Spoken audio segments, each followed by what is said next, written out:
Welcome back to The Visual. Thanks so much for joining us again. We're so excited to have you. Today we're talking about personal organization.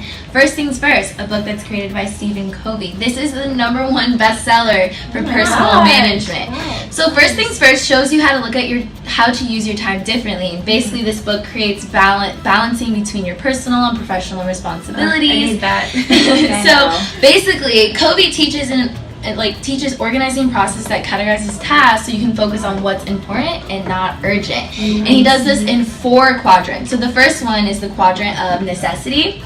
And basically this is important and urgent. So this is when crisis has happened, pressing problems, firefighting, major scrap and rework, and deadline-driven projects.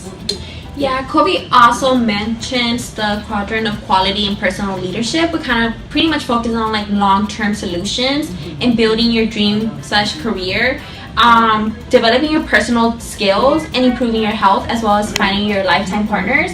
And I feel like this is pretty much like can sort of relate to like college students.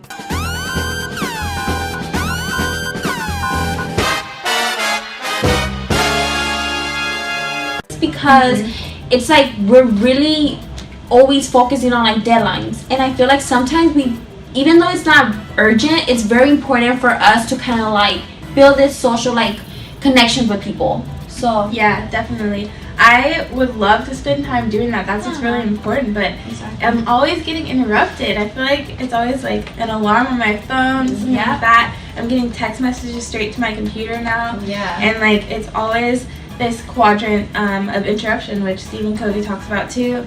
Things that are not important but they're urgent, like phone calls, answering emails, going to meetings, matters with no impact and other people's problems. Yeah, and that's totally distracting, which goes into his 4th quadrant, which is the quadrant of waste, which is not important and not urgent. Basically, mindless TV watching, aka keeping up with the Kardashians, reading gossip sites, watching and reading news, to a certain extent, excessive gaming, anytime wasting activity on a screen. Yeah, so what do you guys think? How do you spend your time personally? I think that I pretty much just like spend my time on like worrying about deadlines and on social media. I feel like those are the 2 main things that I focus on, even though I feel like I should also focus on like building like relationships with other people. Yeah. What do you guys think, or what do you guys actually do? I think I'm definitely big on the necessity quadrant. I feel like I'm always stressed, like trying to get what I need to get done first, and then I go into like time wasting. I love Hulu. As a college student, again, I'm always like trying to get those deadlines, and then I get stressed out. And so basically, I would like to work more on quadrant 2 and just like focusing on the self and growing and developing more. Yeah. So let's have some more research that we can talk about. We have our research intern, Andrew Rodriguez. You know how much we love to have guests on Visual, so let's bring him in. Thank you guys so much for having me on the show today. I'm so sorry that I can't be there, but I'm gonna drop some knowledge for all you viewers out there. I found some great facts and research that's been conducted. So I found that 5.4 hours a day are spent on social media. That's just the average. But some other research reports that millennials actually spend 18 hours a day consuming media. I'm definitely guilty of doing that too. And I can see how it's decreased my own creativity and productivity in that sense, which is what research has been reporting. And then I also found that millennials spend like 63 days per year stressed out. Shocker.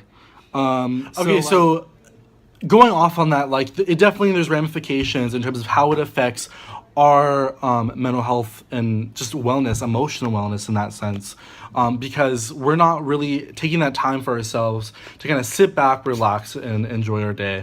So yeah, that's what I found. Back to you guys at the studio.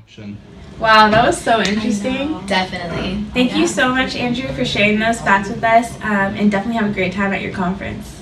So how do you think we can refocus getting into these good quadrants? I think a huge factor is basically spending time being bored, like Andrew said. What do you guys think? I feel like maybe we should just like disengage in media sometimes and focus on other things that will help us out instead of social media.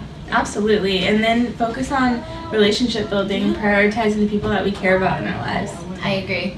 So I'm glad we could have this talk I today. know. It It was was so fun. productive. Yeah. So right now we actually have a huge surprise for the audience, and we're gonna ask you to look under your chairs.